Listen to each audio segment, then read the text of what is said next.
સમાચારોમાં આગળ વાત કરીએ તો સમાચાર અમદાવાદથી સામે આવી રહ્યા છે, જ્યાં બોમ્બ ધમકીને લઈ મોટો ખુલાસો થયો છે।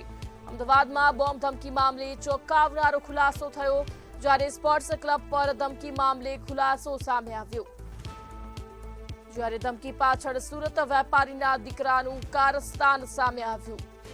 બોમ્બની ધમકીને લઈ ખુલાસો થયો। દાઉદ અને લશ્કરના નામે ધમકીની ચિઠ્ઠી લખાઈ હતી। ધુરંધર ફિલ્મ જોઈને બાળકે ધમકી લખી હોવાનું ખુલ્યું। ધમકીને લઈ અત્યારે ચોંકાવનારો ખુલાસો થયો છે, જ્યારે બોમ્બ ધમકી કેસનો પોલીસ દ્વારા ભેદ ઉકેલવામાં આવ્યો। તો આજ મુદ્દે વધુ વિગતો સાથે સંવાદદાતા દીપક રાય લાઈવ જોડાઈ ગયા છે। જી દીપક, જે બોમ્બની ધમકી મળી હતી તેમાં હવે ચોંકાવનારો ખુલાસો થયો છે, શું ખુલાસો થયો, શું કહેશો?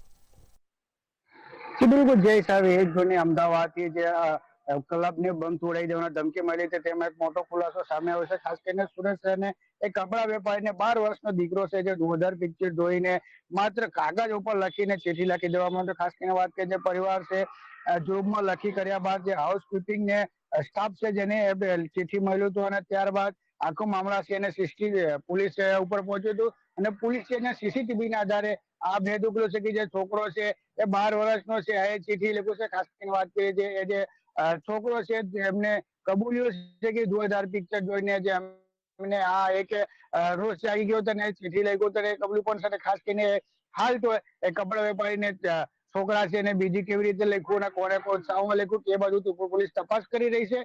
પણ વસ્તુ એ છે કે નાનો છોકરો છે, 12 વર્ષનો છે, આ પિક્ચર જોઈને આવી રીતે લીટર લખી દીધું છે, પણ એમાં ખુલાસો થયો છે કે આ છોકરો એક ખાલી પિક્ચર ને ભાવમાં આવીને એક લખી દીધું હતું। પોલીસે ખુલાસો કર્યો છે। હવે જોવાનું એ રહ્યું છે કે પોલીસ આગળ હવે કઈ દિશામાં તપાસ કરી રહી છે।